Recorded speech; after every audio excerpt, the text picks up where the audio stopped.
Boa tarde a todos que estão chegando, né? Muito feliz de estar com vocês novamente, né? Numa tarde de sexta-feira. Oi, Cláudia, saudades, né? Nossos parceiros queridos, né?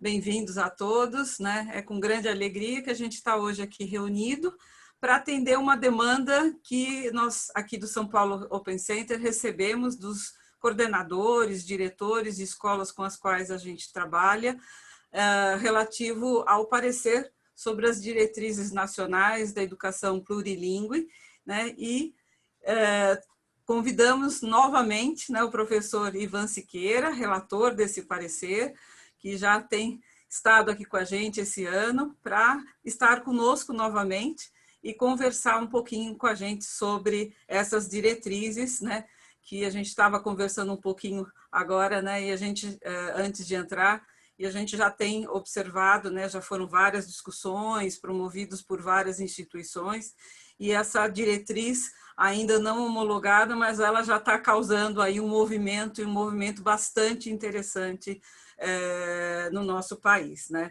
E assim, eu queria parabenizar o professor Ivan, que fez aí um tremendo trabalho, né, de pesquisa, viajou aí por vários países para ver modelos, estratégias e para construir esse documento para dar um norte na questão da educação bilíngue e plurilíngue no nosso país. Acho que todos vocês já conhecem, né, o professor Ivan, mas só para confirmar, o professor Ivan é doutor em letras pela USP, especialista em música e história da arte, graduado em letras, é professor aqui da USP, da ECA, é presidente da Câmara Nacional da Educação Básica, do Conselho Nacional de Educação, e é o relator deste parecer, que é hoje o alvo dessa nossa conversa. Alguns de vocês me encaminharam questões que eu já encaminhei para o professor Ivan, acho que tem muitas questões que são comuns a todos vocês, e na medida que a gente for discutindo, vocês pelo chat podem estar escrevendo, que eu vou fazendo aqui a triagem e passando para o professor Ivan ao longo dessa nossa conversa.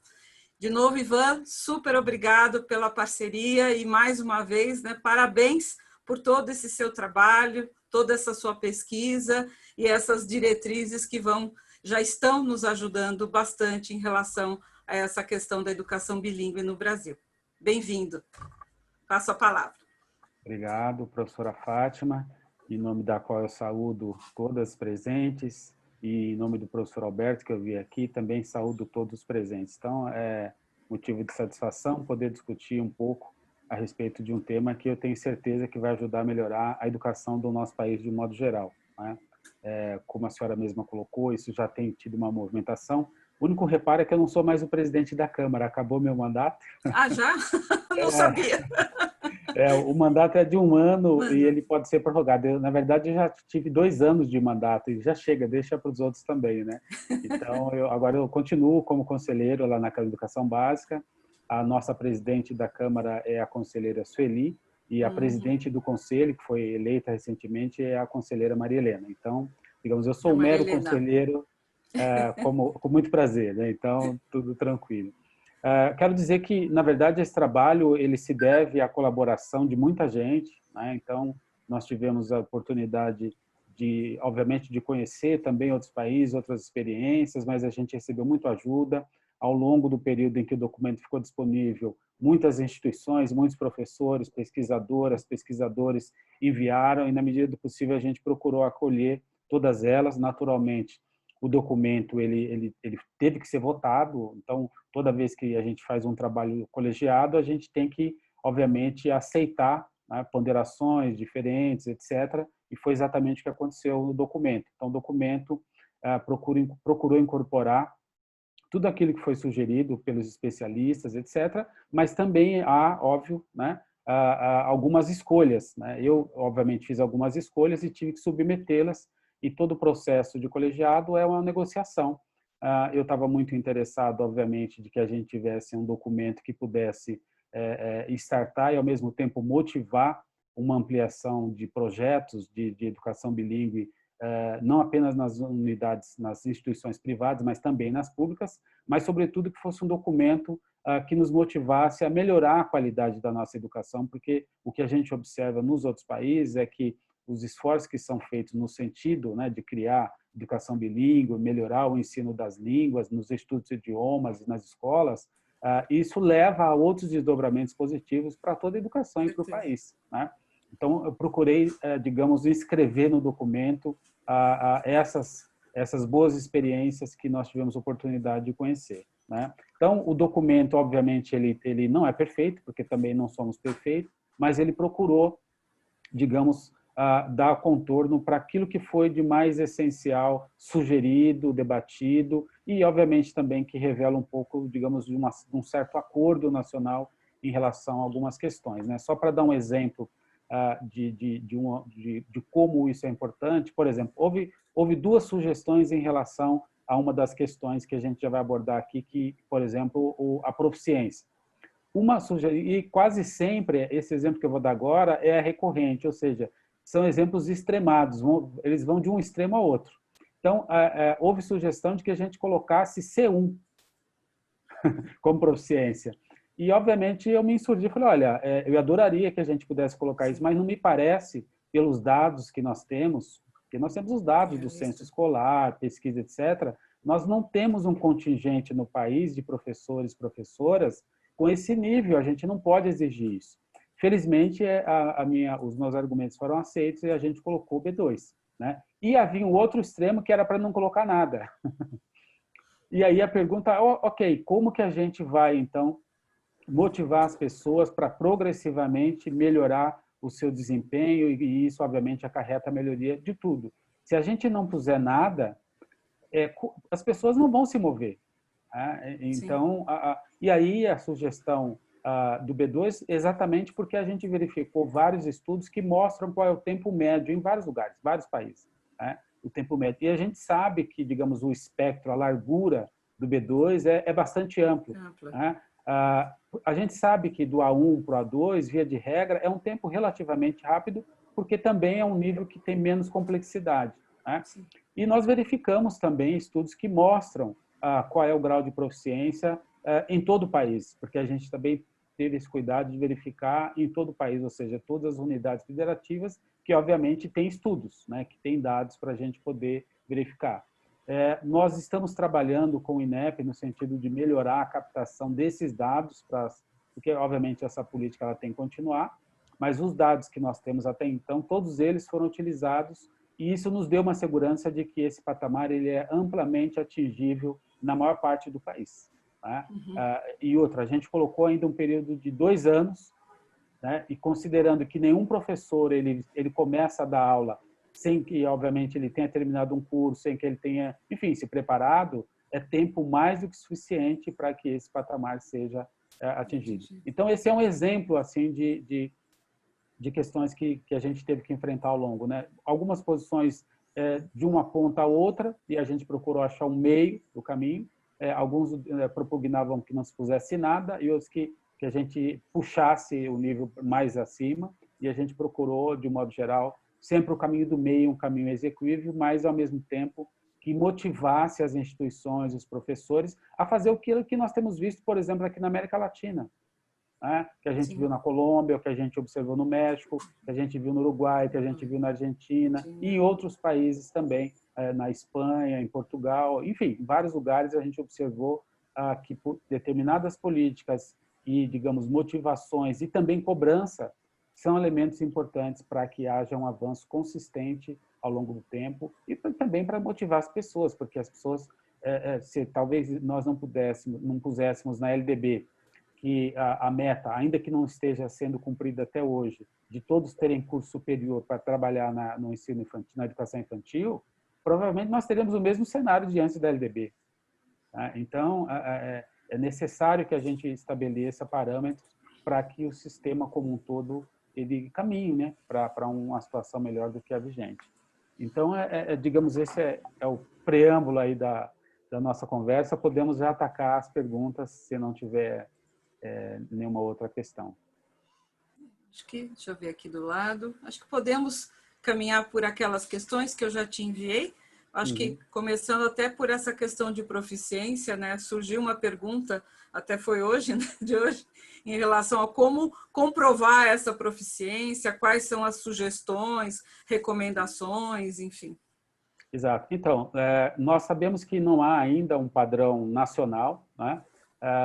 Via de regra, os países aqui, nossos vizinhos, ou eles adotaram um padrão internacional, ou eles constituíram um padrão nacional, ou fizeram uma terceira via que mixa, né, que junta essas duas possibilidades. Então, nós sugerimos que o INEP, junto com o MEC, crie um semelhante ao CELPE-BRAS, que é aquele exame de língua portuguesa para estrangeiros, né? E enquanto não tem aquilo, a gente pode se valer, por exemplo, do CEFAR ou qualquer outro de nível internacional de reconhecida competência, para que a gente tenha, digamos, pelo menos algum parâmetro de qualidade, né? Então, em relação a isso, a única, na verdade, alteração que a gente colocou do ponto de vista de adição, porque a LDB já coloca a qualificação que os professores têm que ter para atuar no ensino infantil, no ensino médio, etc. A gente só acrescentou a questão da proficiência na língua.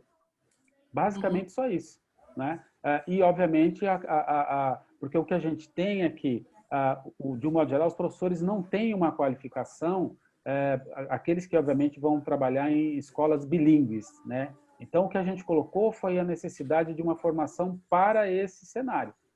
Então, aí, porque como não se trata apenas de ensino da língua numa escola bilíngue, a gente colocou, mas a carga horária é uma carga horária perfeitamente execuível, quer dizer, 120 horas, não é nada que alguém vá dizer que isso é incompatível, impossível de se fazer em 2 anos, né? Então, não é o caso.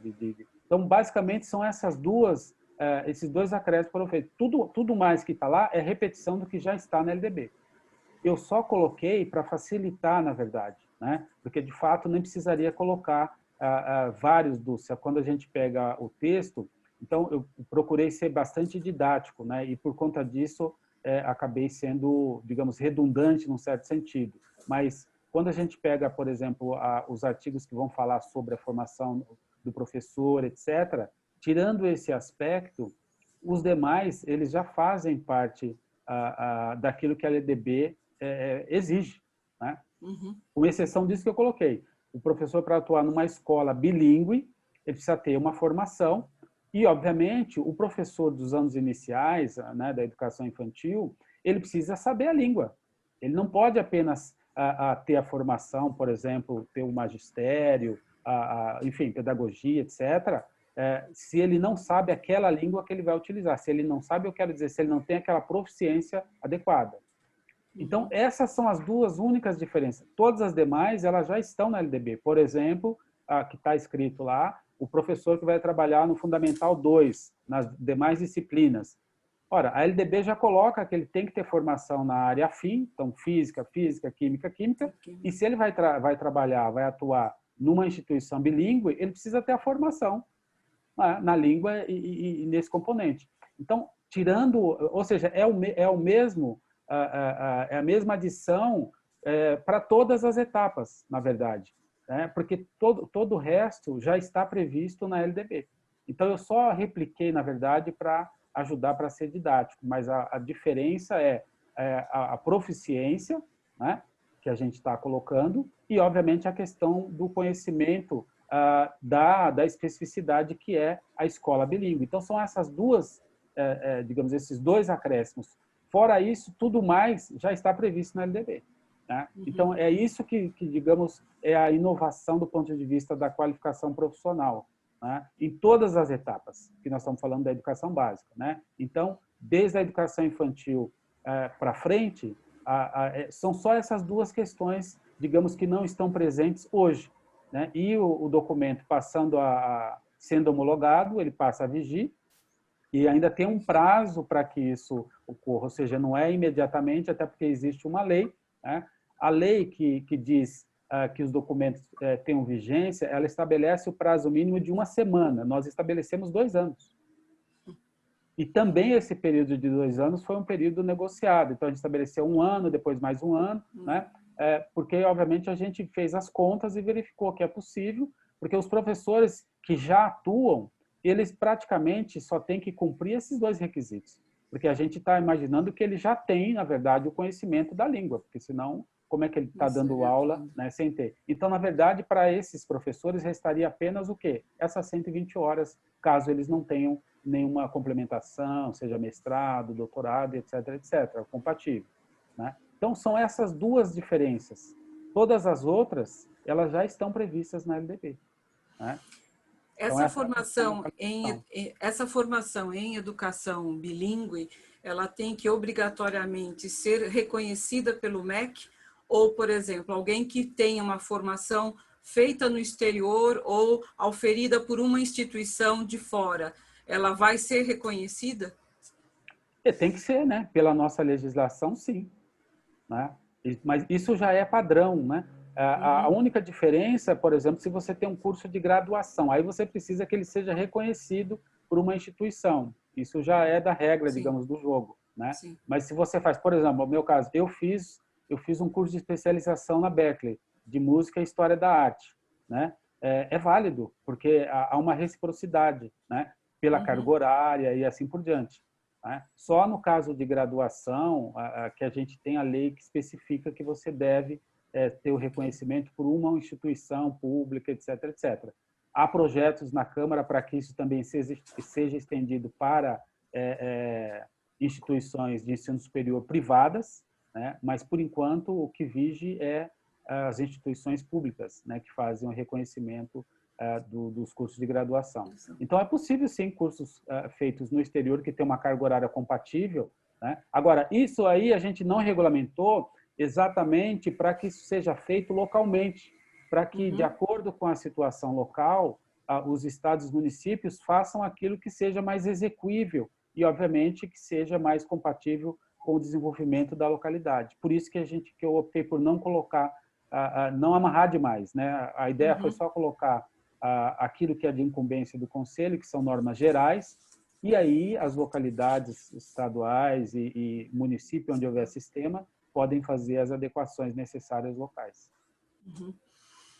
Uma das coisas que eu lembro num dos eventos que eu tive a oportunidade de te ouvir foi em relação à formação de supervisores de ensino, que são os profissionais que vão fazer aí uma intermediação com as escolas que já estão, né, atuando com a qualificação bilíngue, enfim. Como é que vocês pensam essa questão de qualificar esses profissionais? Então, nós estruturamos, a gente já tinha pensado e organizado, que a questão da pandemia dificultou, digamos, a continuidade do trabalho, mas a gente já tinha pensado juntamente com o Fórum Nacional, a gente tem um fórum que une os estados e os municípios, e juntamente com a UNCM, que une os conselhos municipais. Então, a gente tem essa reunião periodicamente no conselho. A ideia era justamente fazer uma espécie de força-tarefa para que isso fosse replicado país afora, gravando vídeos, fazendo encontros, enfim, seminários, etc., para que essas novidades, esse conhecimento chegasse a todo o país, a todos os estados. Isso a gente ainda pretende fazer, né? Basta que o parecer seja homologado e aí a gente vai startar juntamente com os conselhos, né? A UNCM, que tem só 1.400 municípios não tem sistema, né? Todos os demais têm sistema municipal. Então, juntamente com a UNCM e os conselhos estaduais, a gente vai fazer alguns documentos, inclusive já recebemos contribuições de pesquisadores, tem muita gente que está disposta a ajudar. Então, a gente vai aproveitar essa energia positiva e tornar, digamos, amplamente conhecido tanto o conteúdo quanto os objetivos e o que é necessário para que eles atuem de uma maneira condizente com respeito às normas, mas, obviamente, dentro do espectro legal, né? Então, isso também já está planejado. Perfeito. Tem uma pergunta aqui, peraí, que entrou do professor William Bonequim. Uma pergunta que talvez não seja tão ligada ao tema assim, mas acho que é a questão em relação a trabalhar em escolas bilíngues com alunos com distúrbios de aprendizagem e comportamento. Existe algo prevendo essa formação também? Pergunto porque muitas vezes o que acontece também é ter a formação de línguas e pedagogia, mas principalmente para o ensino de inglês não se tem um aperfeiçoamento ou capacitação em relação a esse tema. Muito excelente pergunta. Isso, na verdade, a gente ainda não tem, mas já está sendo discutido. Então, nós discutimos aí digamos, diretrizes, 7 diretrizes da educação especial. Ocorre que recentemente saiu um decreto que está ocasionando muita polêmica, né? Porque a lei anterior ela tinha uma outra compreensão, né? Então, de fato, a gente discutiu, fez seminários, nós vimos atuando aí com um grupo de quase 80 especialistas do país todo, tratando todas as questões da educação especial, espectro autismo, TEA, surdez, cegueira, enfim, tudo, né? Mas esse decreto ele tem levado aí a muitas discussões e agora a gente precisa esperar o que vai dar nisso, né? Mas de fato a gente ainda não tem, mas isso já está sendo discutido. Então nesse caso, um caso de estudantes com alguma intersecção com a educação especial, e a instituição teria que juntar, digamos, essa parte comum que a gente está discutindo aqui com elementos da educação especial, né? Mas de fato isso ainda está ainda começando no Brasil. A gente ainda não tem formação que eu conheça, né, no país que junte essas duas especificidades, né? Mas eu acho que é uma questão de tempo. Sim, né? Que cada vez mais a gente está convivendo com essas duas questões dentro da escola. E Exato. A gente tem observado, né, algumas pesquisas. Eu lembro de uma citação da professora Rita Ladeia, numa formação que nós tivemos uma vez aqui, se não me engano, são pesquisas na Espanha, né, mostrando uma correlação entre crianças com autismo e o seu desenvolvimento, seu desempenho na língua estrangeira, como muito bom, e isso ajudando essa criança nas questões de sociabilidade, que são questões que essas crianças, por vezes, têm mais dificuldade, né? Então, trabalhar, é o que a gente sempre fala, né? Trabalhar com educação bilíngue, plurilíngue, é trabalhar com a multidiversidade, né? Com a multidisciplinariedade, né? Eu acho que esse é um tema para essas formações que já estão em curso no Brasil, que a gente está vendo já sendo oferecidas várias formações, né? Se pensar também o lugar dessas questões dentro da educação bilíngue, né? E essas conexões com a neurociência, a cognição, comportamento, por aí vai, né? Olha, você me deu uma deixa para uma pergunta que tinha sido feita a respeito da nomenclatura bilíngue e plurilíngue, né? Sim. Por que eu optei por colocar plurilíngue? Porque, como é um documento nacional, ele tem que abarcar mais do que o bi, ele tem que abarcar todas as demais. Então, eu tinha a opção de colocar multi ou pluri, né? Acabei optando por pluri porque é o que mais apareceu nas pesquisas que eu fiz em termos do prefixo, né? Então, por isso que o documento não ficou como bilíngue e sim plurilíngue, porque, na verdade, são várias línguas, né? E você tem escolas que, na verdade, também oferecem mais do que 2 línguas. Né? Então, como a gente está tratando de língua portuguesa e outras muitas línguas, né? Porque isso é a nossa realidade, tem muito inglês, mas tem escolas que trabalham com francês, outras com alemão, outras que, né? Tem as escolas indígenas, tem livros, etc. Então, eu entendi que o documento seria mais fidedigno se ele já expusesse no título pluri em vez de bi. Foi por isso que a gente optou pela expressão plurilíngue. Plurilíngue. Deixa eu ver aqui. Acho que a gente pode seguir essas questões por hora que estão aí já com você. Tá bom. Depois eu vou completando aqui. Tá. Uma outra questão era em relação à BNCC. Se a BNCC ela também pode ser utilizada para, digamos, a língua adicional. Sim, né? A BNCC ela não é o currículo, é importante dizer isso, tá? Mas ela é a base a partir da qual os currículos no nosso país têm que considerar. Então, os currículos têm que considerar aquilo que está na base, as suas competências, as suas habilidades para cada etapa, né? E trabalhar esses conteúdos. Agora, o currículo, quem faz é a escola que vai fazer a intersecção, né? O que ela tem que observar é a base. Portanto, independente da língua. Se é uma escola brasileira, independente da língua que ela está utilizando, ela tem que cumprir esses requisitos legais que estão na BNCC. Né?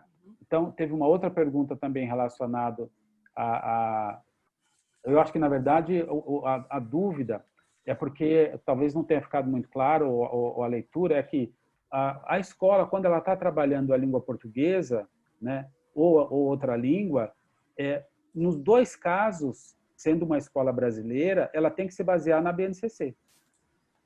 A única questão que talvez alguns tenham dúvida em relação à distribuição da carga horária, aí é só pensar no objetivo. O objetivo de ter estabelecido um limite é porque nós temos, em alguns casos no Brasil, escolas que não estavam dando língua portuguesa. Estava dando 100% outra língua.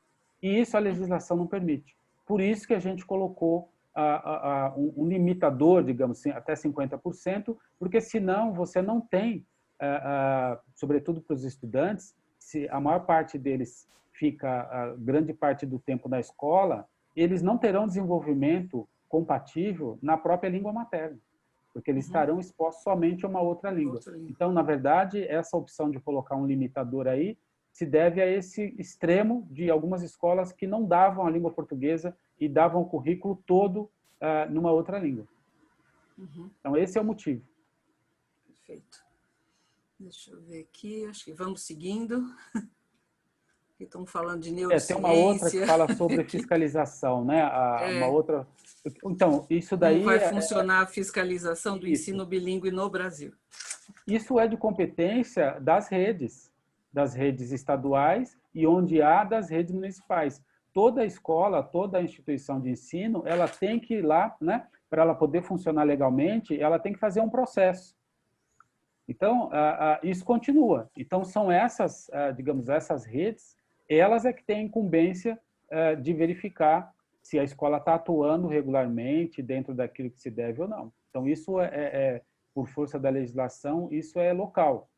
Município onde tem sistema e onde não tem é o estadual. Em todo o país tem estadual, né? E o que não há é sistema municipal em 1.400 municípios. Nesses casos, é o sistema, portanto, a rede estadual que é responsável. Havendo o sistema municipal, o município é o responsável. Perfeito. Ok.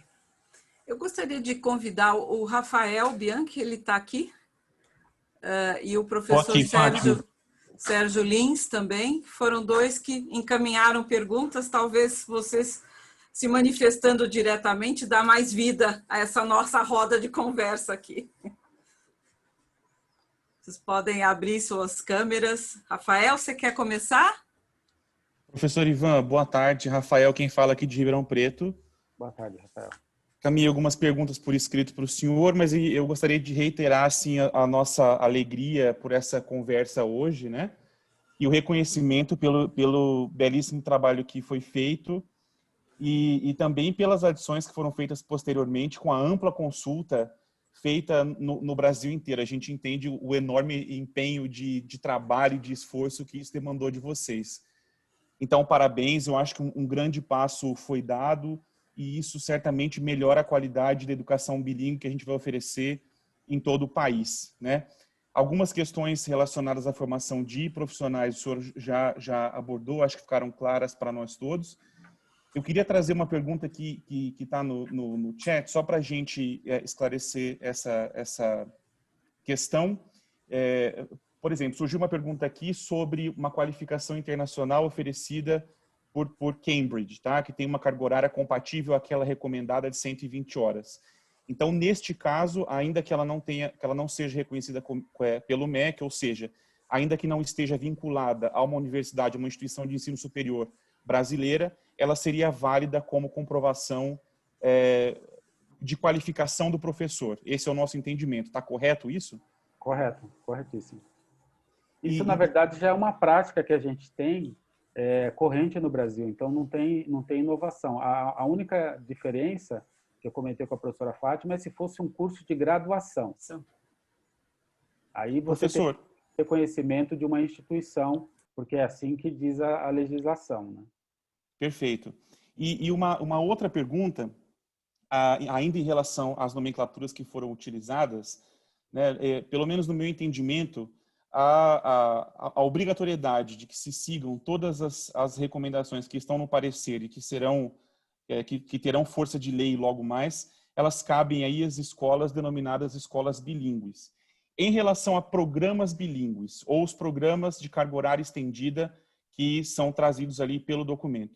Neste caso, as escolas são livres para desenhar esses programas de maneira autônoma, ou seja, uma escola que tem um programa bilíngue que não é oferecido para todo o corpo de alunos. Ele é um programa opcional, por exemplo. A liberdade de que as escolas desenhem esses programas como queiram nessa situação e em que parâmetros elas devem se basear. Uhum. Sem dúvida. A diferença é que a escola bilíngue, ela tem que ser a escola bilíngue para todos os seus estudantes. Então, ela não pode fazer essa diferenciação, né? Já uma escola que não é bilíngue, que oferece programas, seja como aula adicional, etc., aí é diferente. Aí, obviamente, ela não se coloca como uma escola bilíngue. Portanto, é o equivalente a eu vou oferecer um curso, uma viagem para Disney, etc., e, obviamente, participam os alunos que estão interessados, né? Então, essa é a diferença básica. O que não pode é a escola bilíngue fazer esse tipo de segmentação. Não sendo escola bilíngue, ela pode fazer, né? Professor, eu entendi assim pelo documento com muita clareza que há um esforço para que as escolas comuniquem com honestidade, com transparência, toda a comunidade em relação a que tipo de programa oferece, até para que se evite erros e interpretações equivocadas em relação ao que a escola está oferecendo, né? Exatamente. Exatamente. Então, o que a gente procurou fazer ali no documento, porque o que acontece? Na verdade, há outras leis, né? Eu procurei não encher muito ali a resolução de muitas leis para não dificultar a leitura, mas, na verdade, o que está sendo dito ali é com base nas leis. Por exemplo, você não pode, numa escola bilíngue, isso a gente não está inventando agora, na verdade, a gente só está atualizando. Você não pode falar, olha, de manhã eu vou dar isso e à tarde eu vou dar menos isso. Isso certamente leva à judicialização, porque isso vai ser considerado discriminação. Agora, porque você disse que você é uma escola bilíngue, portanto, todos que lá estudam, eles têm o quê? Eles têm a expectativa de ter aquilo que é oferecido para todos, né? Se você não é uma escola bilíngue e você oferece, digamos, outros adendos, é diferente. Então, você tá dizendo, olha, aqui a gente trabalha com isso, com isso, com isso, isso é para todos, mas eu tenho isso, isso, isso, isso. É diferente, tá? Então, o que a gente fez é que uma escola que se coloca como bilíngue, ela tem que oferecer aquilo para todos, como é o que acontece em qualquer escola. Se você estuda numa escola, por exemplo, que tem ela pode dar, tem aula de inglês, não, a carga horária aqui de inglês é de 40 horas por semana, ou 20 horas, ou 10. Você não pode dizer, olha, mas alguns alunos poderão fazer apenas metade. Isso você não pode. Tá? Então, uma escola bilíngue, ela tem que ser uma escola bilíngue para todos os estudantes. Se ela não for uma escola bilíngue, ou seja, uma escola como qualquer outra, aí ela está trabalhando com a questão da língua em outra perspectiva, não do ponto de vista de trabalhar os conteúdos, enfim, tudo isso que a gente discutiu. E aí, portanto, ela tem, digamos, outra perspectiva, né? O que a gente só tentou salientar é que isso fosse comunicado para os pais, né? Porque você tem excelentes escolas que fazem excelentes trabalhos que não são bilíngues, né? Só que a proposta é outra.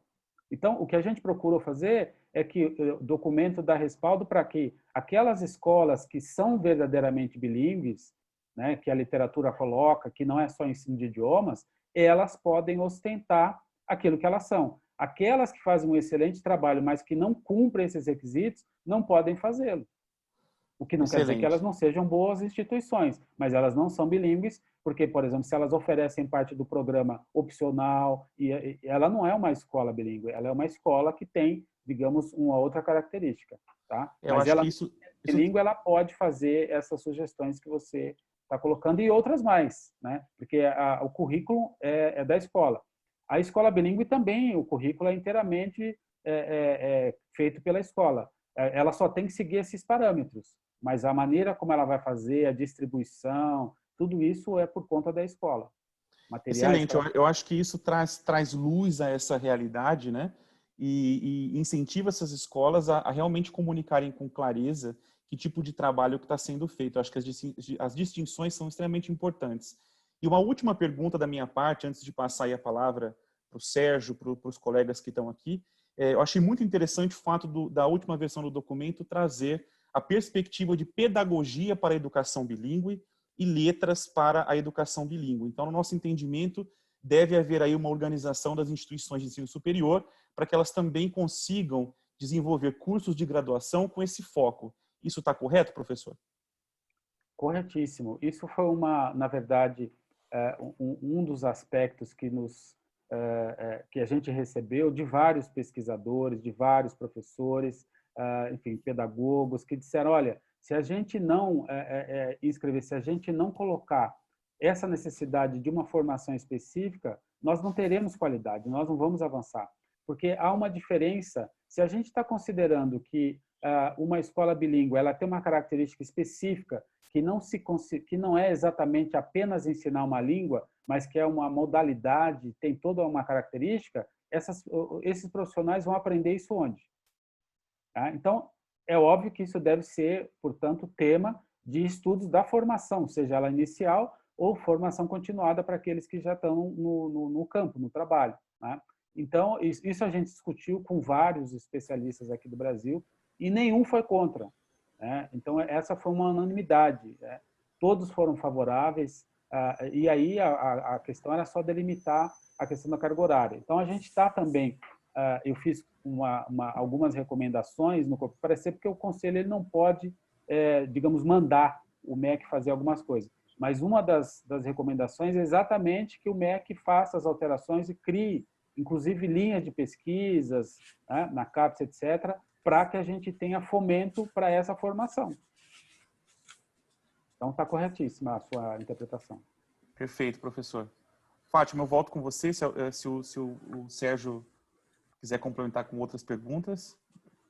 Professor, boa tarde. Primeiramente, boa tarde, Fátima. Boa tarde, professor Ivan. Boa tarde, Rafael. Boa tarde. Queria primeiro agradecer pela clareza do documento, por tudo que a gente tem visto e o grande passo que foi dado com o documento que foi escrito. Né? A gente dizia que eu acho que toda boa corrida começa com uma boa largada. Né? E a gente já tem algumas largadas e é mais um tiro de largada que a gente tem para uma educação de qualidade no país. Então, parabéns, professor Ivan, né, pelo documento, parabéns pela prontidão em responder, estar sempre acessível a todos nós, como todos os outros. Eu acho que mais do que o Rafael também falou, algumas dúvidas que ele falou eram dúvidas minhas. Né? Eu venho assistindo basicamente todas as lives que a gente vem tendo hoje sobre as novas diretrizes, e eu tinha só uma dúvida, que é uma dúvida técnica, porque é uma área que eu trabalho. Eu tenho ouvido muito dizer, por algumas pessoas que têm dado, que não é mais possível as escolas chamarem os seus programas de programa bilíngue, porque isso iria confundir os pais, e algumas escolas ficaram meio polvorosas com isso, dizendo assim, como assim eu não posso dizer que tem um programa bilíngue mais? Eu entendo que a escola não pode dizer que é uma escola bilíngue quando ela tem somente um programa ou uma carga horária estendida, que seria um pouco lesar os pais e a comunidade, a sociedade como um todo. Mas se ela deixa claro que é uma escola regular, com um programa bilíngue, com carga horária estendida, com alguma abordagem como o CLIO, eu não vejo por que não a escola poder fazer uso desse nome. E eu queria ouvir do senhor qual é a recomendação, se existe algum problema, se há algum documento que passou à minha vista na leitura em relação a isso. Obrigado. Não, está corretíssimo. É exatamente isso. A escola não pode dizer que ela é bilíngue sem ser. Agora, se ela tem programas, e aí, obviamente, há uma possibilidade ampla de vários programas, isso está correto. Né? O que não pode é o contrário. Né? Ela não ser bilíngue e se utilizar dessa nomenclatura bilíngue para se vender como uma coisa que ela não é. Mas uma escola que tenha programas bilíngues, e aí há várias possibilidades, não há nada que impeça que ela utilize isso no seu marketing. Isso a gente colocou, né, tá lá no texto. A gente só, obviamente, colocou, digamos, tentando observar o direito brasileiro, né? A gente não colocou isso porque achou que era redundante. Então, a gente só reafirmou que ela não pode se dizer bilíngue se ela tem programas estendidos, né? Se ela não tem exatamente o uso da língua para os componentes, para o aspecto pedagógico e acadêmico, etc. Se ela tem programas, e aí qualquer que sejam os programas, portanto, ela não é bilíngue, então ela automaticamente ela pode se utilizar disso para fazer a comunicação com a sociedade, com os pais, etc. Então, a sua interpretação está correta. Obrigado, professor. Só mais uma dúvida que eu teria em relação ao profissional dessa educação bilíngue. Não da educação bilíngue, porque está bem claro na educação bilíngue que o profissional deveria ser, para a educação infantil ou os anos iniciais, um professor de letras ou pedagogia, com o nível B2, que o senhor já esclareceu em relação a como atingir esse nível, e aí as secretarias estaduais farão seus requisitos, mas o curso de extensão em bilinguismo, ou mestrado, doutorado. Isso não se aplica às escolas que têm programa bilíngue ou carga horária estendida. Então, já que eles estão somente na língua, eles precisariam de um profissional de letras, por exemplo. Ele está apto para dar inglês, para dar aula, seja num programa bilíngue ou numa carga horária estendida, nas escolas com programa, não de educação bilíngue. Qual seria a distinção em relação a um ou outro? Seria isso mesmo? A interpretação é correta, exatamente. Se você trabalha numa escola bilíngue, você precisa ter uma formação, além de saber falar a língua. Se você não trabalha numa escola bilíngue, isso não pode ser exigido. Sérgio, uma complementação do seu pensamento, eu acho que talvez isso ajude a clarear um pouco. Acredito que as escolas que ofereçam programas bilíngues que não estão conectados ao currículo regular, elas têm, acho que o pensamento é como se elas estivessem oferecendo ali um curso extracurricular. É mais parecido com isso do que alguma coisa que esteja integrada. Então, acredito que nesse caso, o professor pode me corrigir se eu estiver equivocado, mas eu acredito que neste caso a legislação não vai atingir especificamente esses cursos extracurriculares que estão entrando nas escolas, né, como uma complementação, mas não como parte da escola. Nós temos muitos também que são dentro da base, né? dentro da carga horária. E aí algumas lives que eu tenho assistido, algumas pessoas têm conversado, dito que até o profissional dessa carga horária estendida, ou um profissional que tenha com um programa bilíngue, por exemplo, ele precisa também se enquadrar naquela qualificação. Mas na leitura do documento eu percebo que fala somente das escolas bilíngues que precisam ter aqueles 3 pontos. As escolas regulares que têm um programa, uma carga horária estendida, continuam na regulamentação de ser um profissional de letras, né, que tem que ter a graduação, é obrigatório, apesar da gente saber que hoje não é tanto a prática, mas isso é uma coisa, um tópico à parte. Mas eu entendi que esse profissional de letras continua sendo um profissional adequado para dar aula tanto na carga horária estendida ou no programa bilíngue. E eu queria só tirar a dúvida porque eu já ouvi um pouco diferente, mas eu não consigo ver isso no documento, não mais do que dessa forma.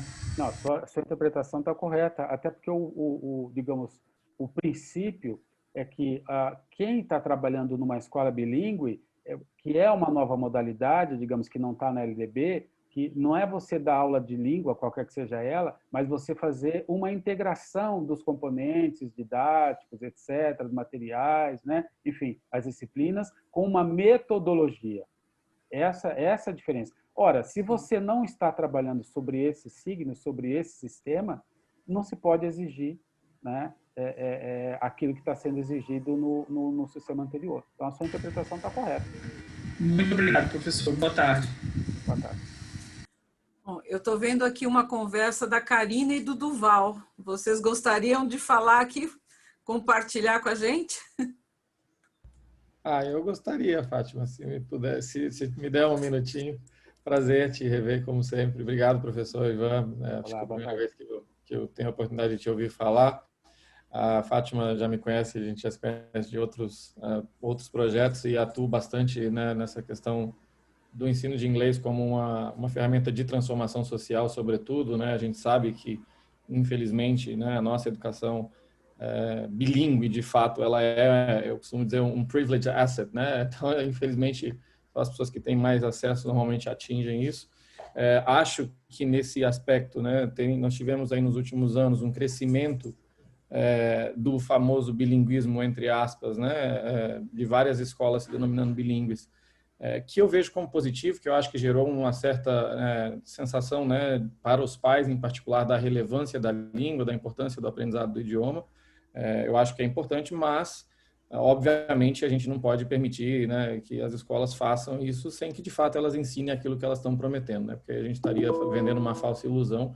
E vejo com muito bons olhos esse momento da regulamentação, de provocar isso nas escolas para que elas consigam se adequar de fato e levar isso a sério.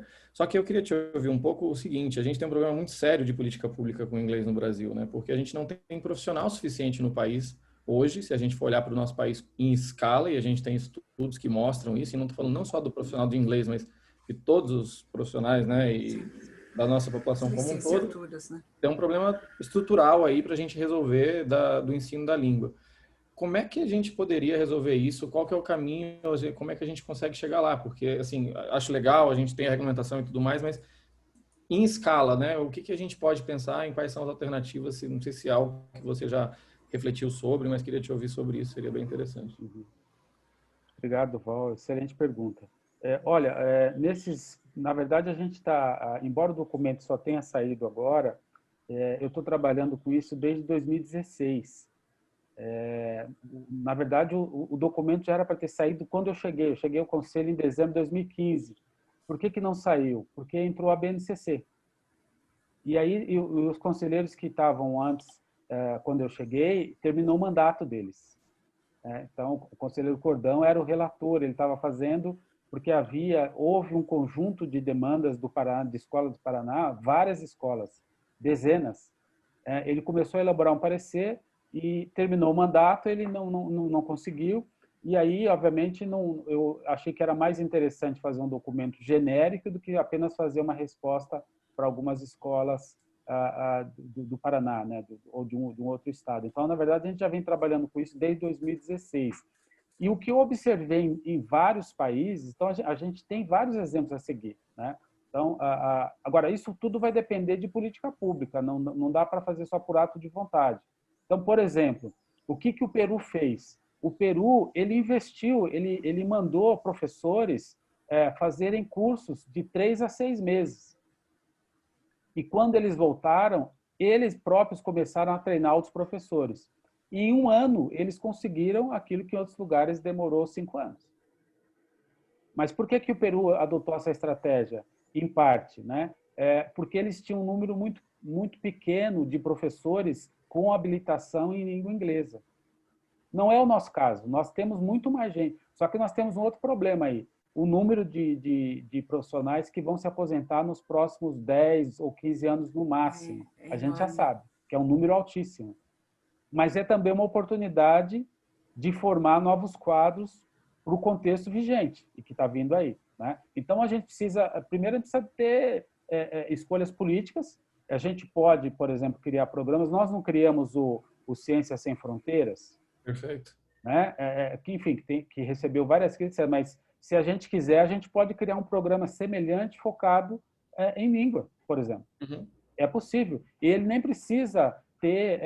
a gente pode, obviamente, se a gente utilizar as informações e os dados que nós temos para cada unidade federativa, a gente poderia, por exemplo, distribuir essas bolsas, enfim, por unidade federativa. Essas pessoas teriam um compromisso de trabalhar por períodos... Enfim, então, é possível, eu não tenho dúvida que é possível. E é possível fazer várias combinações. Por exemplo, a Embaixada Britânica está com o Prosperity Fund aí. É um rio de dinheiro que está disponível para programas, etc, etc. Outros países... Então, assim, há recursos, inclusive recursos internacionais, que estão à disposição para a gente fazer. Só que isso já é para a parte da política. No Conselho, a gente não tem como fazer isso. Mas eu saberia, com certeza, se fosse convidado, daria muitas sugestões. Eu sei que também tem outros especialistas no Brasil que poderiam ajudar a gente formular um programa e em 2 ou 3 meses a gente formularia um programa e que daria resultados em 6 meses. Então, se você me permite, só pegar o gancho finalizando, vou entrar em contato depois para trocar um pouco dessa ideia, porque é um tema que muito me interessa. Então, isso a gente tem dados, a gente teve a oportunidade de discutir isso na Inglaterra, em vários lugares, de programas que já foram feitos, com pessoas que já formaram, que têm experiência. A gente tem também alguns professores que estão morando no Brasil, que não são brasileiros, que trabalham com educação bilíngue por 10 anos, tem gente do Canadá morando aqui, tem gente dos Estados Unidos, enfim. Nós temos todas as condições, se a gente quiser, e aí a gente, obviamente, como nação, né, para mudar, para fazer o que a gente não fez antes. Se a gente quiser, a gente pode fazer, né? E, obviamente, em um cenário relativamente curto, a gente pode mudar tanto a questão das escolas bilíngues, programa certo, mas do ensino de língua de modo geral. Porque o passo seguinte, quando eu comecei a me deter sobre a questão da educação bilíngue, eu pensei, bom, a educação bilíngue ela está no máximo em 3% das escolas privadas no Brasil. Não passa disso. Nas escolas públicas é menor ainda, não chega a 1%. Então, o óbvio seria o quê? Vamos falar da qualidade do ensino de línguas e depois da educação bilíngue, né? Mas em função do crescimento das escolas bilíngues e também da pressão do judiciário para que a gente também fizesse uma norma, porque cresceu no Conselho o número de documentos de famílias, de pais, etc., e também de instituições cobrando a normativa, que é o papel do Conselho fazer. Isso estava parado em discussão no Conselho há 20 anos. Há 20 anos que se começou a fazer isso. Então, calhou de eu estar lá, eu ter formação em linguística, né, de ser professor de inglês, etc. Eu falei, bom, vamos ver se a gente consegue fazer isso. Então, o passo seguinte, sendo aprovado essa documentação, imediatamente a gente vai começar a fazer um documento sobre a qualidade do ensino e aprendizagem de línguas no país. E, obviamente, com o que decorre disso, que é uma política para apoiar, etc. Então, esse é o passo seguinte, depois da questão da educação bilíngue, é a melhoria da qualidade de parâmetros, etc., para o ensino de todas as línguas no país, que é o que a gente não tem, né? Que envolverá, obviamente, os institutos de idiomas e assim por diante, né? A qualificação, a formação que se tem nas instituições de ensino superior, etc., etc., para colocar a gente num parâmetro internacional, né? Então, esse é o propósito. Perfeito. Karina, você quer fazer algum comentário que você estava conversando com o Duval aqui no chat? Bom, eu sempre coloco um ponto de vista mercadológico nesse sentido, né, Duval? Penso que deve ser, professor, muito obrigada por todo esse esforço, porque pela primeira vez in history a gente tem uma lei que coloca os pingos nos is, não é mesmo? E penso que essa comunicação para a comunidade escolar é que precisa ser muito cuidada, né, Duval? Precisa estabelecer a diferença entre bilinguismo, educação bilíngue, programa bilíngue. Sem essa diferença, as expectativas dos pais e das famílias nunca vão estar ajustadas ao que é oferecido, né? Expectativas muito altas. Mas, enfim, enquanto você estava falando, professor, sabe que me veio à cabeça? E o contrário? E o caso de professores de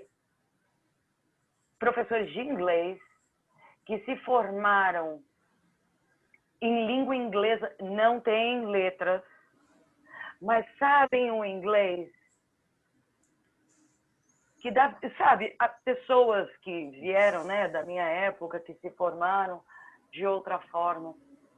Por que esses cursos que vêm de Cambridge, tantos deles, né, CELTA, CELTP, CELTS, por que não talvez sugerir um grau de equivalência às graduações aqui no Brasil? Entende? É o ponto de vista inverso.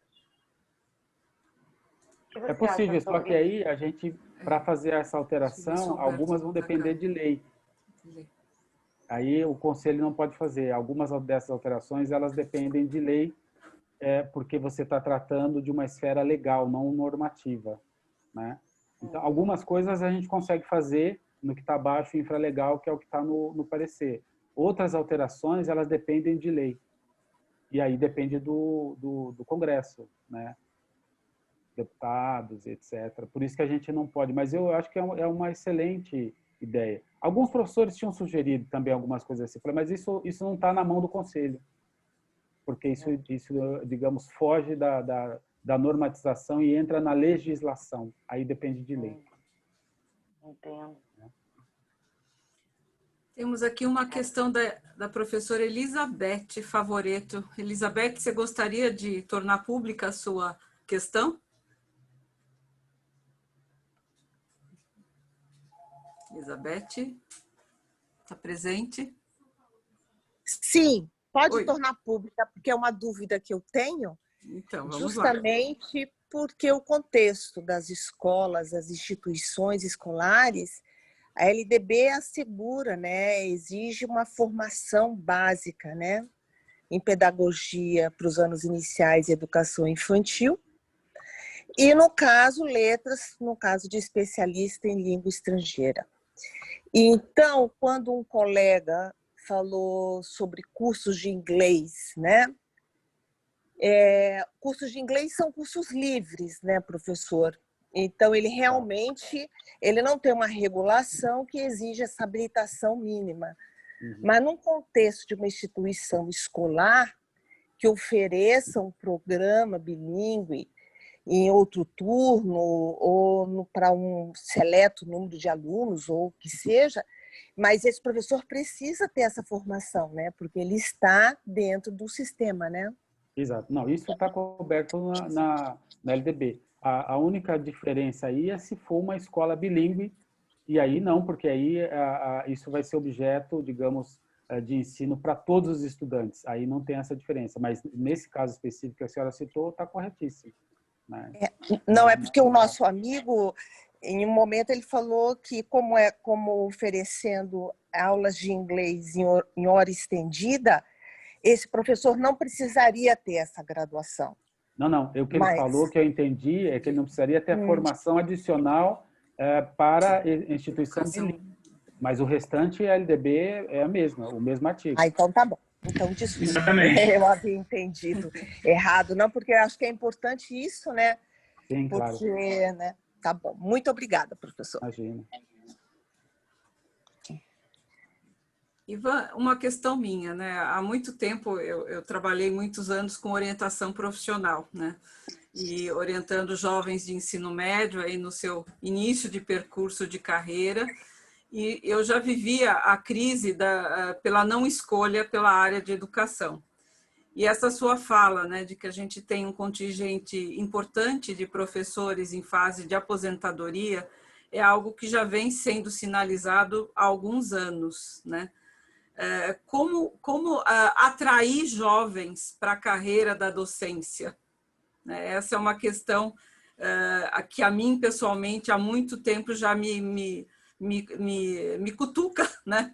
Hoje eu não estou dentro de escola, estou fora, orbito por várias, mas é uma coisa que a gente vê cada vez mais necessário, né? Professor, a gente tem visto algumas instituições aqui na capital, em São Paulo, não conseguindo formar turmas, né, de licenciaturas de língua inglesa, língua portuguesa e outras licenciaturas, né? O que fazer, né? Eu tenho, digamos, dois sentimentos em relação a isso, um mais positivo e outro menos, né? Um mais otimista. O mais otimista é quando, por exemplo, ontem eu dei uma aula na Unicamp, lá no curso de pedagogia, né? E o que eu tenho visto é muitos jovens muito compromissados, muito interessados, né? Enfim, claro que eu sei que isso é um exemplo, mas é um exemplo importante. Agora, de fato, isso está acontecendo por tudo isso que a gente tem visto, né? Os professores têm, de fato, sido sobrecarregados e não tem havido uma valorização social, né? Mas eu acho que a gente está buscando reverter isso, né? Eu acho também que as escolas também precisam participar desse movimento de revalorização dos professores. Isso pode ser feito de várias maneiras, né? Do ponto de vista social. Eu tenho observado isso em algumas escolas privadas, mas em escolas públicas também, tentativas de valorização e exatamente de atrair jovens para a pedagogia. A gente tem algumas iniciativas de leis que estão aí, mas isso é um pouco, às vezes, demorado, né? Por exemplo, a lei do piso já tem todo esse tempo aí e a gente observa que, infelizmente, né, não vingou da maneira como deveria ser, até porque tem estados que entraram no Supremo Tribunal Federal para revogar a lei e a lei foi considerada constitucional. Mas eu acho que a gente tem dois movimentos. Eu acho que, ao mesmo tempo que há, de fato, isso é um problema real, né? a gente tem um decréscimo de pessoas interessadas no magistério, de um modo geral, né? Todo ele, não é só para profissionais de línguas, mas para o magistério de modo geral. Mas eu acho que vem um movimento reverso sendo construído aí. Acho que depende de nós, da gente fazer um trabalho de divulgação e também mostrar os outros lados, né? No caso específico das escolas privadas, eu acho que elas precisam também atuar, digamos, nesse aspecto social, de mostrar a importância e mostrar também os aspectos positivos da profissão, das condições que são oferecidas, etc., que não são exatamente condições que você vai encontrar em quaisquer outras atividades também. Eu acho que tem muita propaganda negativa, mas eu sinto falta de propagandas positivas, que mostram, por exemplo, vou citar não costumo fazer isso, mas vou citar meu exemplo, né? Quer dizer, o meu caso, quer dizer, se eu não fosse professor, certamente eu não teria conquistado as coisas que eu conquistei. E eu sei de centenas de pessoas que também tiveram essa trajetória, que conseguiram realizar muitas coisas exatamente por serem professor. Agora, é uma carreira difícil, eu dei aula no Estado, eu dei aula, enfim, né? Em vários lugares que é difícil. Mas não pense que outras profissões são fáceis também. Então, eu acho que falta também a gente ter publicidade, e, claro, atitudes, mas também publicidade, mostrando... por exemplo, eu dei aula para vários alunos meus que são médicos. Eu conheço vários que desistiram. Engenheiros, conheço vários que desistiram, porque eles imaginavam que era uma coisa. Quando eles viram que muitos desistiram, foram para outras profissões, etc. Então, eu acho que falta também a gente ter essa imagem positiva da carreira, das boas coisas que você faz, o quão você ajuda o país a se desenvolver, e pessoas também, né? Quão você pode fazer diferença na vida dos seus estudantes e dos seus alunos. Eu acho que falta isso. Eu acho que não é só uma questão salarial, eu acho que falta também um reconhecimento da sociedade. E o reconhecimento, ele precisa de signos, né? Ele tem que aparecer. Se ficar só na imaginação de alguns, não funciona. Então, eu acho que tem, sim, um movimento de reversão e que se a gente conseguir motivar, se a gente conseguir criar as imagens positivas, mostrar realizações, pessoas que se realizaram, que são felizes sendo educadores, etc., e que a vida é dura mesmo, a vida não vai ser mole, simplesmente porque você não quer ser professor, caso você tenha vocação para isso e se identifique com esse trabalho. Eu acho que a gente precisa tematizar mais isso. Sim. Bom, a gente tem aí o novo ensino médio, né, com uma nova estrutura, projeto de vida como disciplina, né? Então, eu pessoalmente tenho uma grande esperança, né, que isso possa ajudar a trabalhar melhor as questões de autoconhecimento desses jovens e que eles possam, em se conhecendo, conhecer melhor, né, o que existe de oportunidades, né, de carreira no mercado, né? Deixa eu ver aqui se temos mais perguntas, né? Voltando para o tema, que educação é um tema tão apaixonante, tão amplo. É verdade.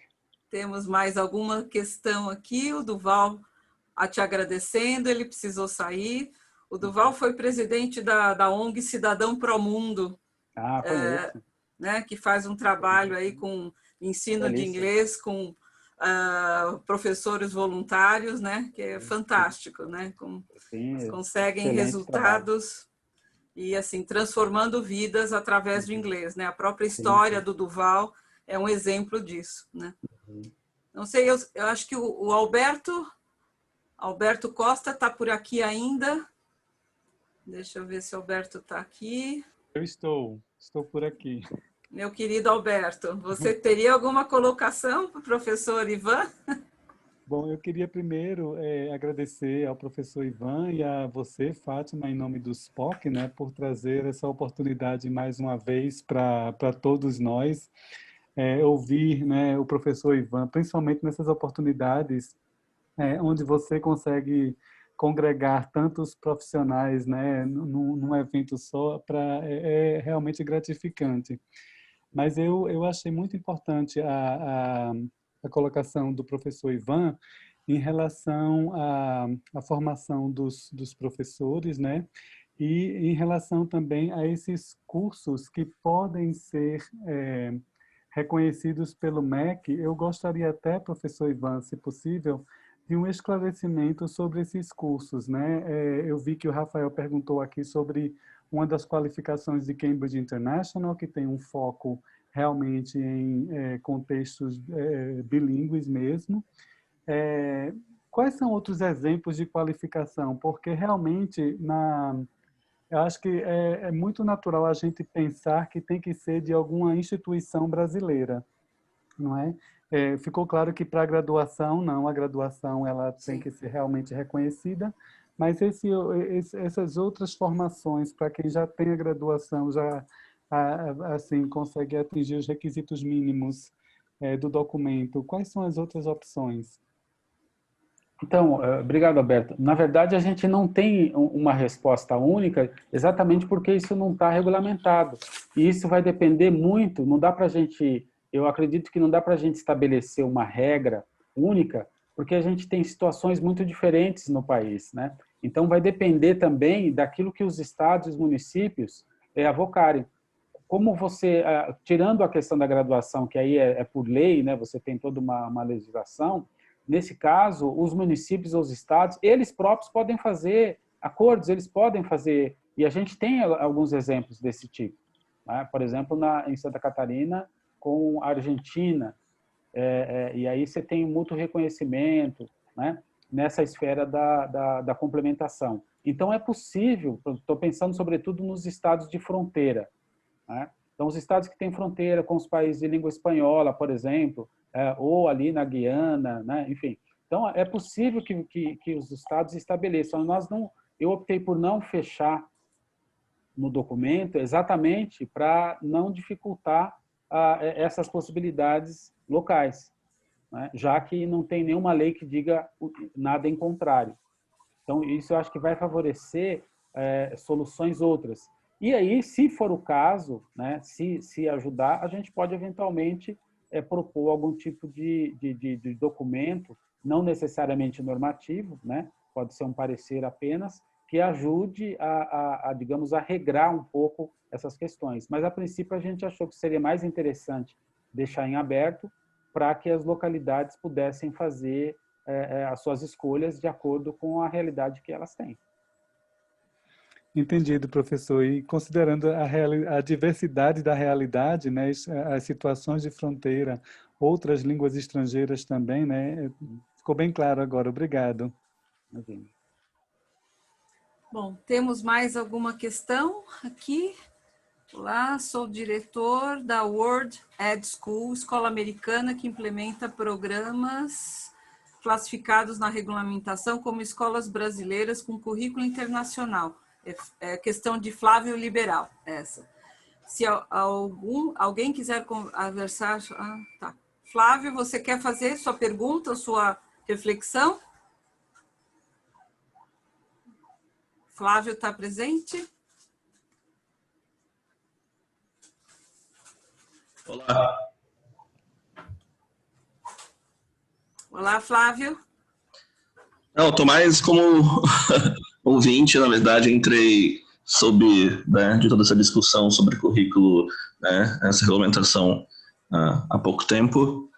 Acho realmente bastante pertinente, porque acho que, como disse, né, acho que meu segmento se enquadra mais dentro na parte de currículo internacional, que é abordado também na regulamentação, né?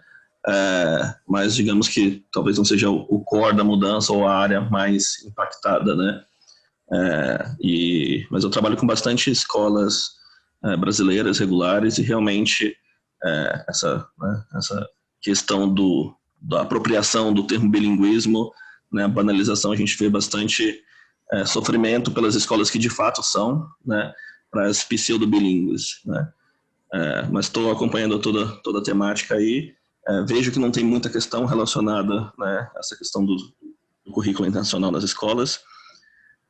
Não sei se todos estão familiarizados, mas tem algumas escolas, né, particulares brasileiras que acabam adotando, fazem parceria com instituições americanas e colocam o currículo de Common Core, né, que seria o equivalente ao BNCC brasileiro, e põem programas, né, oficiais do currículo americano, normalmente como seus programas de contraturno. né, entendo que a legislação vê isso de uma forma um pouco mais de decisão livre pelas escolas, como adotar esse tipo de programa. Sim. Eu não sei. Sobre o currículo internacional, não sei se o Fabrício está por aqui, se ele gostaria de fazer alguma colocação. Rafael Bianchi, que também vive essa atmosfera, né, de integração de currículo internacional dentro, né, de uma escola brasileira. Alguma questão Fátima, sobre só isso? complementando a questão do Alberto, eu acho que é importante trazer isso também à luz. O documento ele trata não só da certificação em termos de proficiência linguística de professores, mas eu vi também que há ali disposições sobre a aferição desse desenvolvimento linguístico por parte dos alunos, né, professor? O entendimento segue o mesmo no caso dos alunos, enquanto a gente não tem ainda um sistema nacional para que isso seja feito. Também os sistemas locais que vão definir as regras para que isso aconteça? Exatamente.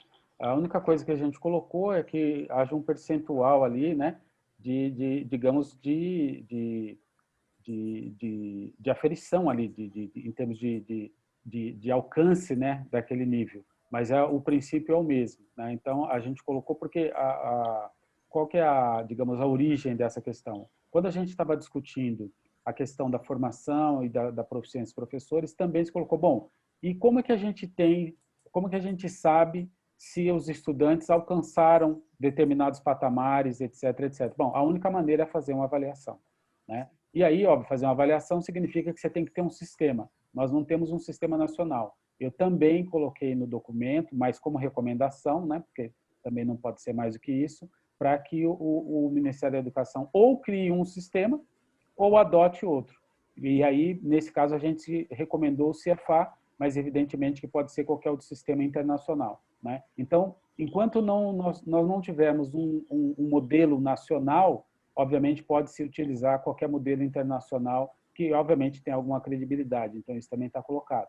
Então, qual que é o objetivo? O objetivo é que as famílias tenham um referencial, né, de percentual, de fato, onde os seus filhos podem chegar, né? Então, o que a gente observou é que esse também é um aspecto que vem sendo construído em todos os modelos de educação bilíngue mundo afora.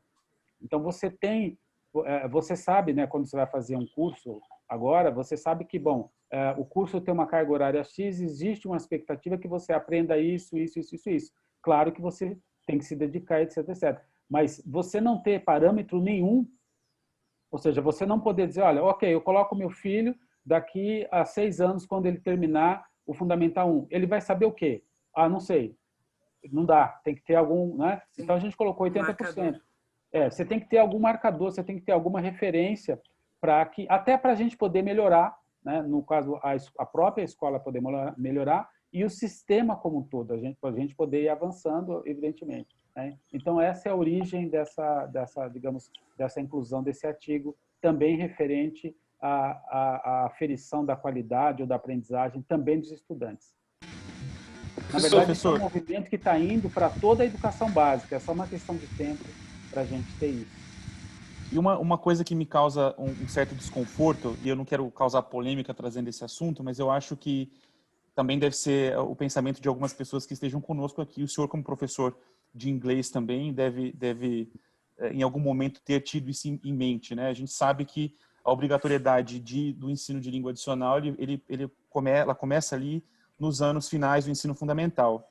E, infelizmente, nós não temos boa qualidade de ensino de língua adicional ou língua adicional nenhuma sendo ensinada em muitas escolas públicas no Brasil, né?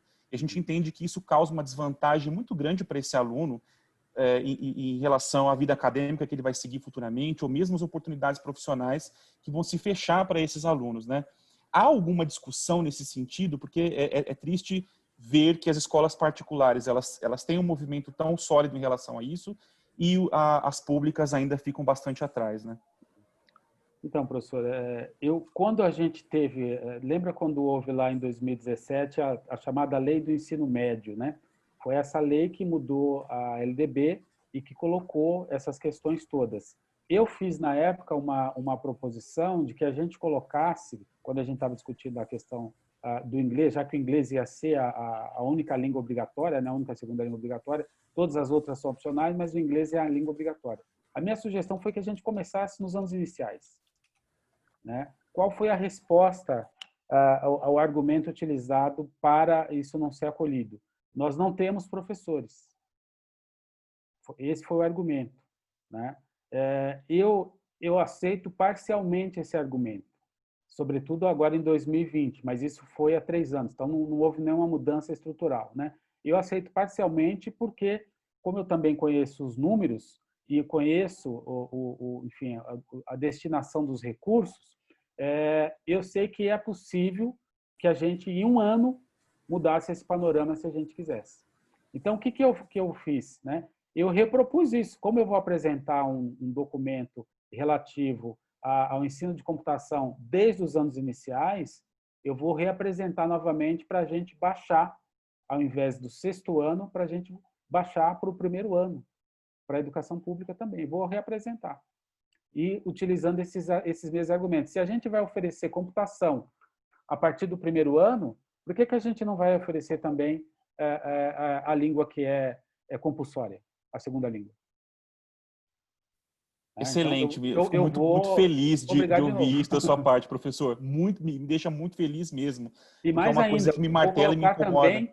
Vou colocar também, como a gente já tinha, a inclusão novamente do espanhol. Aí sim o espanhol pode ser a partir do 6º ano. Porque nós tínhamos feito acordos internacionais, por exemplo, no âmbito do Mercosul, e agora a gente não sabe onde colocar a cara quando a gente os encontra. Porque qual é o argumento para dizer que a gente assinou vários documentos e agora a gente não está cumprindo, mas eles continuam cumprindo lá. Então, tem um problema diplomático aí que eu acho que pode nos ajudar a reinserir também o ensino de língua espanhola na educação básica pública. Inclusive, o senhor faz menção a esses acordos no documento e eu acho que é muito importante trazer isso também, porque o espanhol é um patrimônio nosso da América Latina, né? Então, uma outra tristeza foi isso também não ser contemplado. Então, muitíssimo obrigado por encampar aí esse nosso desejo, né? Acho que é uma alegria para todo mundo que trabalha com língua adicional, que está ouvindo essa nossa conversa hoje, ouvir do senhor essa preocupação aí sendo abordada e eu tenho certeza que teremos boas notícias em breve em relação a isso. Bom, eu queria fazer uma pergunta que talvez seja de alguns aí, até a gente já falou um pouquinho, mas tornar isso público, em relação à perspectiva da homologação desse parecer, né? Se existe aí alguma data, alguma perspectiva, né? Então, o que aconteceu, né, nesse período é que a gente teve alterações na composição do Ministério da Educação, né? Então, todo mundo acompanhou a saída do ministro anterior, entrou esse ministro, nesse ínterim houve mudança da secretária de Educação Básica, saiu uma secretária, entrou outra, então o documento ficou parado. E um outro elemento também é que houve uma redução muito significativa de funcionários, tanto no Conselho quanto no próprio Ministério da Educação. Então, o documento, quando ele é feito, então eu fiz o documento, ele passou por revisão, então tem a revisão, digamos, mais comum, depois tem uma revisão técnica, né? Então a gente tinha lá no Conselho 2 advogadas que nos ajudavam, não temos nenhuma agora, enfim, então eu tive que contar com a ajuda dos colegas advogados, enfim, para eventualmente tirar dúvida, enfim, clarear alguns entendimentos, etc. E aí, quando o documento vai para o Ministério da Educação, ele passa por todas as secretarias afetas que são mencionadas no documento. Então, por ele sugerir, por exemplo, programas, então ele passa pela CAPES, já passou.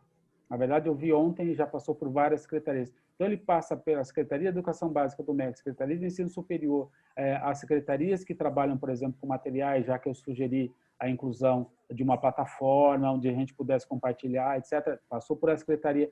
Todas que passaram até agora já passaram por umas 15.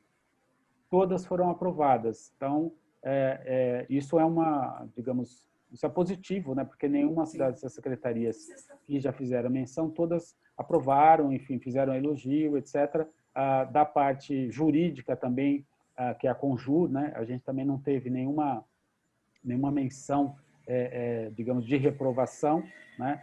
É só a questão da LDB, da questão dos estados e municípios ter a sua incumbência, que a gente não retirou, né? Uma coisa é recomendação, ou seja, recomendação não é obrigação, né? Então, até agora a coisa está indo, mas é que é lento mesmo, de um modo geral. E agora está mais lento ainda por esses motivos que eu disse. Sim. Mas a gente espera que isso saia. Não saindo, caso por qualquer motivo não saia até o final do ano, a gente alterará as questões de datas e tudo mais, né? Mas a perspectiva, pelo menos na conversa que nós tivemos com a nova secretária e também o ministro que assumiu, que se mostrou bastante aberto para essas questões, os sinais que nós tivemos foram positivos. Então, a nossa expectativa é de aprovação. Que ótimo. Brevemente. Maravilha. Temos aqui, acho que, uma pergunta da professora Selma Moura, né, que é um dos grandes estudiosas do tema aqui no nosso país. Com certeza. Quem fez letras português e inglês pode atuar em escola bilíngue na educação infantil e ensino fundamental 1, se tiver classificação B2, ou precisa, então, fazer pedagogia também? Não, se ele está trabalhando só na questão da língua, ele não precisa fazer pedagogia, né?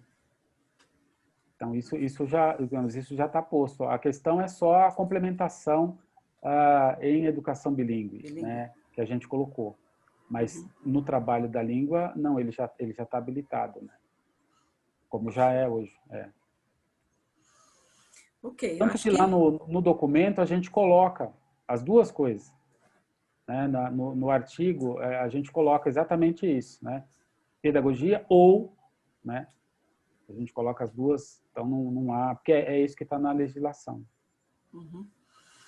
Perfeito. Bom, a gente já está aqui avançado no tempo, né? Já ocupamos bastante, né, da sua tarde, Ivan. Não sei se temos ainda alguma pergunta dos participantes aqui, já que a gente organizou esse encontro para tirar dúvidas, né? Fátima, tem uma pergunta da Adriana Monteiro aqui no chat. Opa. Não vi. Peraí, deixa eu ver. Adriana Monteiro, cadê? Monteiro. Mas como professor tem que mostrar o nível, é isso? Isso, Não sei se perguntaram, mas os professores têm que ser B2. Como eles comprovam o nível?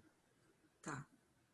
Então, enquanto a gente não tiver nada nacional, as próprias escolas podem fazer isso, né? E podem fazer parcerias. Isso vai ser regulamentado localmente, né? Mas eu já posso adiantar que é isso que vai acontecer, né? Enquanto a gente não tiver uma normativa, uma prova, nada nacional, o documento fala isso, né? Então você pode ter, cada localidade vai estabelecer, né? E a gente colocou que as escolas também elas podem fazer isso, né? Então, claro que as escolas se responsabilizarão, né? Ao fazer isso, elas se responsabilizam pela acreditação, pela qualidade e respondem por isso. Mas elas terão autonomia em relação a isso, até que a gente tenha alguma outra norma nacional. E que assim, o direito é sempre assim, né? Você só não pode fazer aquilo que a lei ou a norma diz que você não pode. Esse é o nosso princípio jurídico.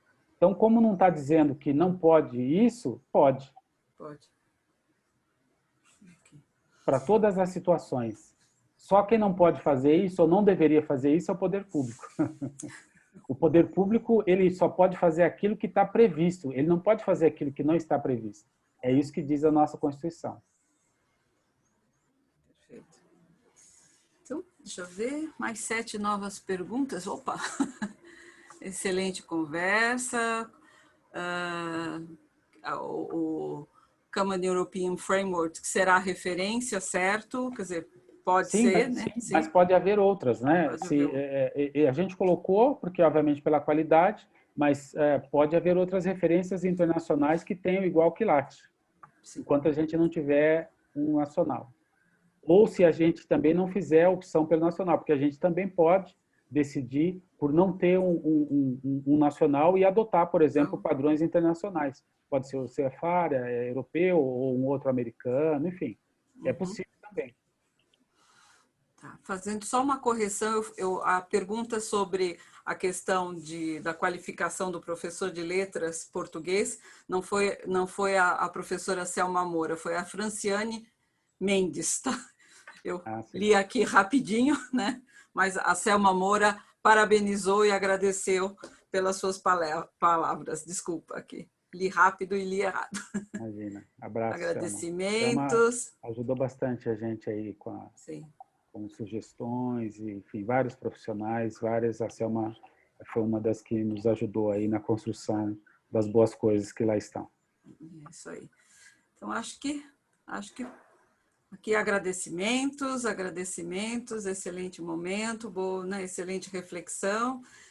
Então, acho que, Ivan, super obrigada mais uma vez, né? E como todos já falaram, né? Parabéns, né? Por todo esse teu trabalho, todo esse esforço, né? Que você vem fazendo para ajudar a educação no nosso país. De fato, a gente sabe o quão importante é a educação bilíngue e o benefício disso que a gente vê aí em âmbito mundo, né? Nosso desejo é que realmente essa educação possa chegar a todos, né, ao maior número possível das nossas crianças, dos nossos jovens, né?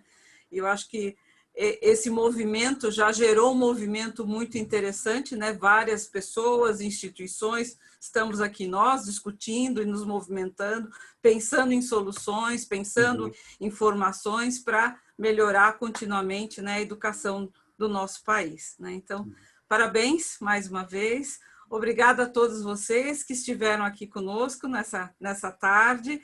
Esperamos em breve a gente poder se rever de novo com outros temas ligados a esse nosso apaixonante, essa nossa apaixonante área que é a educação, tá? Então, muito obrigada a todos. Muito obrigada, Ivan. Um bom final de semana, um bom descanso a todos vocês aí nesse final de semana estendido, né? Até mais. Um abraço. Até mais. Tchau, tchau. Abraço.